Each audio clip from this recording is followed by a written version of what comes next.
અને રોતી હતી જોશ-જોશથી પોલીસ સ્ટેશનમાં.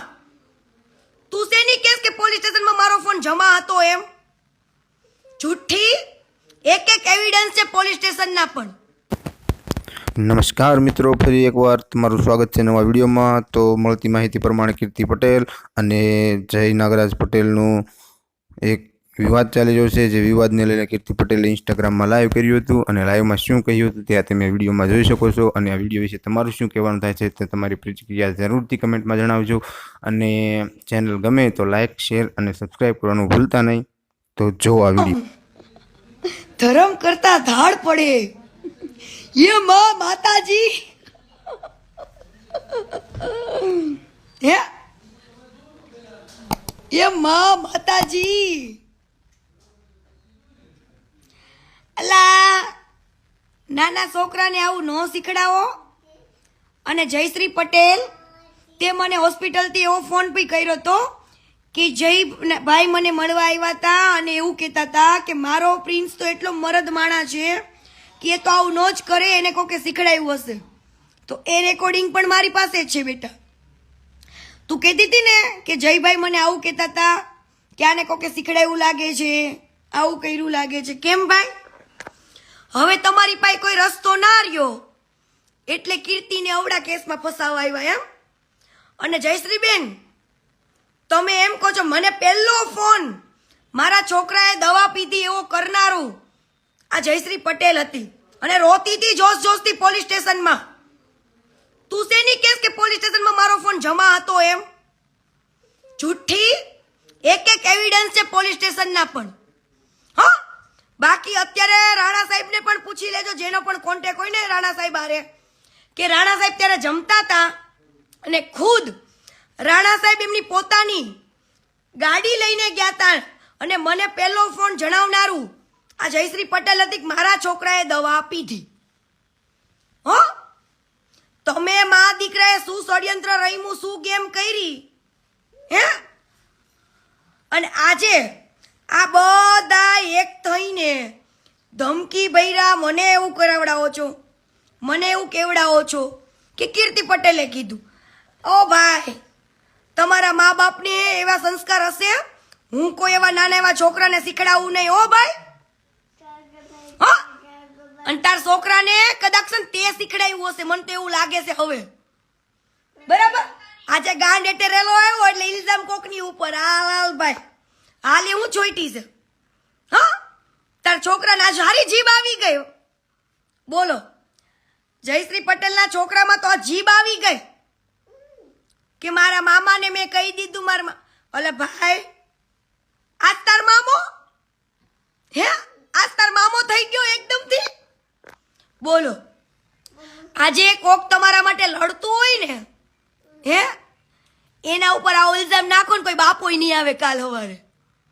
હા, અને આમ જો જેને પણ કામરેજ પોલીસ સ્ટેશનમાં ઓળખાણ હોય ને પૂછી આવજો કે જયશ્રીના ફોન એના હાથમાં હતા. પહેલો ફોન મને જયશ્રીનો આવ્યો તો એમાં માતાજી મારા છોકરાએ દવા પી લીધી કીર્તિબેન એમ. તો બેન તને પેલી ખબર કેમ પડી તાર છોકરાએ દવા પીધી એમ? હે, તને તું ભગવાન શું? મને પેલી ખબર નથી પડી. મને તો ફોન કરવામાં આવ્યો તો અડધી રાતે કે મારા છોકરાએ દવા પી લીધી કીર્તિબેન એમ. અને મારા બેટા આજે પોતાના પાપ ફૂટ્યા અને મારી પાસે એવિડન્સ આવી ગયા. હે, તમારા પાપના પોટલા ન ફૂટે અને પબ્લિકના ચશ્મામાં જે અવડા તમે ચશ્મા પહેરાવ્યા છે સેવાના નામના, ગાય માતાના રક્ષાના નામના, હે, ઈ નો ફૂટે. એટલા માટે તમે મને આવી રીતના દબાવો છો. વાહ મોજ વાહ. પોચી નો એકે એટલે આવડો કેસ. ભાઈ, પોલીસ ગાંડી નથી હો, પોલીસ કઈ ગાંડી નથી. તમે ઘડીક એમ કે આનું નામ ને ઘડીક તેનું નામ ને એવું બધું. ઓ ભાઈ, માપે મેળે રહેજો અને ગેમ બધા હારે કરતા હોય ને એની હારે કરજો, મારી હારે નહીં.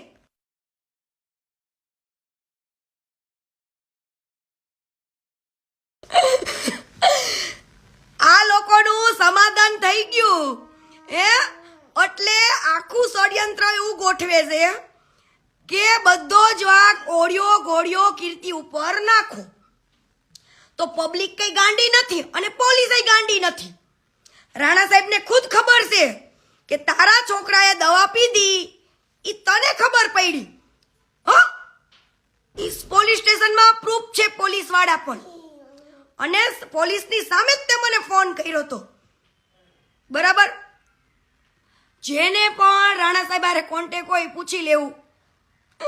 સાહેબને દોડાવ્યા હતા જમતા જમતા આને કે સાહેબ મારા છોકરાએ દવા પીધી. એટલે તમારા મા દીકરાના જે ષડયંત્ર હોય, હો, તમારા મા દીકરાના જે ષડયંત્ર હોય, ઈ ષડયંત્ર ઉપર કીર્તિ પટેલે ફસાવવાની કોશિશ નહીં કરવાની. આજે આ બધાનું સમાધાન કરી લેવું છે. અને હું એક ગાય માતા માટે લડું છું, અને આ લોકોના પુરાવા લઈ આવી તો ભાઈ હું તો એક સ્ત્રી માટે લડતી હતી ને, તો તમારે મને ઊંડા ખાને નહોતી ઉતારવી. આ તો હારું થયું ઊંડા ખાને ઉતરી કે પ્રૂફ પુરાવા તો મળ્યા કે તમે આજે માર્કેટમાં શું કરી રહ્યા છો. હો, હમણાં હું રેકોર્ડિંગ બધા કટ જ કરું છું, મૂકું જ છું. જેટલાના મને પ્રૂફ ને પુરાવા માટેના કોલ આવ્યા હતા ને એના મૂકું છું, એના મોઢે સાંભળજો. અને જયશ્રીબેન તમે ખુદ મને કેવા ફોન વચમાં ના કરો કોઈ. જયશ્રીબેન તમે મને ખુદ કેવા વાળા કે જયભાઈ ને આવ્યા હતા હોસ્પિટલે ખબર પૂછવા માટે પ્રિન્સની, અને એવું કહેતા હતા કે હું મારા પ્રિન્સને મળી લઈશ, બરાબર, અને પૂછી લઈશ. મારો પ્રિન્સ તો મરદ માણા છે, તો તારો પ્રિન્સ મરદ હતો તો તારો રાજ પટેલ મરદ માણા નહોતો? હે, તો રાજ પટેલ ને કોકે શીખડાવ્યું હશે ને દવા પીવાનું. હાલી હું ચીટજો ગેમ બાજો. ગેમો તમારા કોઈ બીજે કરજો, અહીંયા તો ગેમ કરવા આવતા જ નહીં. અને તમારી આવી ધમકીથી અને આવા ષડયંત્ર અને આવા સ્ટન્ટથી હું તો આજે નો બીવું ને કાલે નો બીવું. હો મારા બેટા, હાલ એવું જોઈતા છે. અને ઓલી હલકટ એક સ્ત્રીના નાતે મેં તારો સપોર્ટ કર્યો ને એ એવિડન્સ મૂકું છું, પહેલા કોલથી લઈને બધા જ. હા, તે રાજ પટેલના જેટલા રેકોર્ડિંગ મને સેન્ડ કર્યા છે ને તારા સપોર્ટમાં લેવા માટેના, એ પણ હું મૂકું છું. હો, એટલે એવું તો મને કેવા આવતી જ નહીં. અને આ લોકોએ જો આજ કરી નાખ્યું, આ લોકોને એવું કરવું હતું આ વસ્તુ કરીને કે હું જયશ્રી પટેલ હારે બાજુ આવો, આ જયશ્રી પટેલ પાસે મારા ઉપર આવો આક્ષેપ ન ખવડાવ્યો એટલે હું દાજે બળ. હું હજુ જયશ્રી પટેલને ખોટી નથી કહેતી હો, અને એના છોકરાને ખોટો નથી કહેતી, કેમ કે આ લોકો ગેમ રમે છે જયશ્રી ને એના છોકરા હારે. બરાબર. હું જયશ્રી પટેલનો સપોર્ટ છોડી દઉં એટલા માટે બિચારા બે મા દીકરાને ચડાવે છે કે તમે કીર્તિબેનને આવું કયો એમ. એટલે ઓટોમેટિક ખબર જ છે કે કીર્તિ દાજે બળવાની અને જયશ્રીનો સપોર્ટ છોડ દેવાની. તમ તાર મૂંઝાતી ને હો, તને તારા છોકરાને શીખડાવવામાં આવ્યું હોય ને, હે, તો હું તારી હારે ઊભી રહીશ. તમ તાર મૂંઝાતી ને બિંદાસ. આજે ભલે મારા ખિલાફ તને ચડાવતા હોય અને તને આવું બોલાવડાવતા હોય, બરાબર, પણ તું એક સ્ત્રી છું અને હું એક દીકરી છું. અને જો તારા માટે સાચી નીતિથી લડતી હોય ને તો આવો આક્ષેપ તો નો જ નાખતી કે હું તારા છોકરાને દવા પીવાનું શીખડાવું. હો, અને તારો છોકરો એવો નાનો કીકલો નથી કે હું શીખડાવું ની પી લે. બરાબર. એટલે માપે મેળે રહેવું.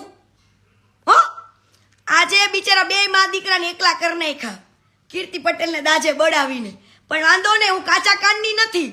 તમને ભલે ગ્રુપમાં બેસાડીને મને ફોન કરાવતા હોય અને આવું કેવડાવતા હોય, પણ ટેન્શન ના લેતા. બે મા દીકરો, હો, હું તમતાર તોય તમારા હારે ઊભી રહીશ, ઊભી તી ને ઊભી રહીશ. જો તમને આ દબાણથી બોલાવડાવતા હોય કે કીર્તિ પટેલના ઉપર આવો આક્ષેપ નાખો તો વાંધો નહીં.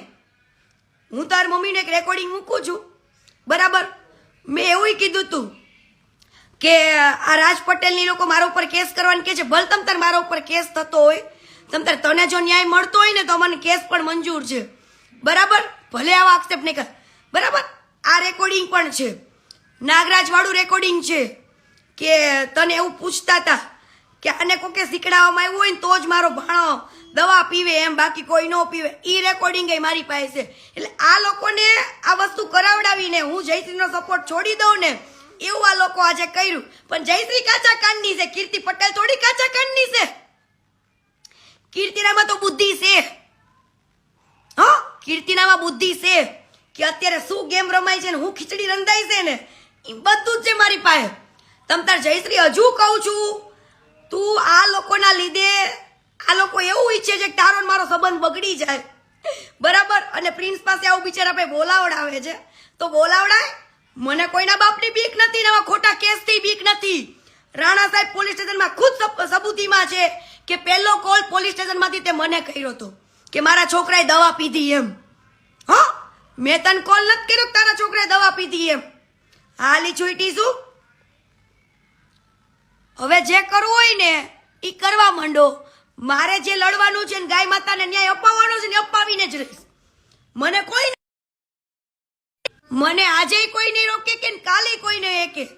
હવે જો રેકોર્ડિંગ મૂકું છું, એક એક સાંભળજો, કાન દઈને સાંભળજો, બહુ મજા આવશે. જય હિન્દ, જય માતાજી, જય ગૌ માતા, બાય. ખોટા આક્ષેપ નો નાખ જયશ્રી, હજુ તને આ લોકો આવી રીતે ફસાવે છે અને હું તારી યારે બાજુ ને એવું કરે છે. કાચા કાનની નો બનતી હો મારી બેન. હું કાચા કાનની નથી, તું કાચા કાનની છું ને. તને મને બજાડવા માટે આવું તને શીખડાવે છે, પણ એવું શીખીને મારી નો બાંધતી બકા. હા, બાકી જરૂર હોય ને તો અડધી રાતે હજુ યાદ કરજે. બાય. તો આ વિડીયો વિશે તમારું શું કહેવાનું થશે કમેન્ટમાં જરૂરથી જણાવજો. અને વિડીયો ગમ્યો હોય અને આવાના વધારે વિડીયો જોવા માંગતા હોય તો ચેનલને સબસ્ક્રાઈબ કરજો અને તમારા દોસ્તો સાથે વિડીયોને શેર કરજો. જય માતાજી, જય હિન્દ.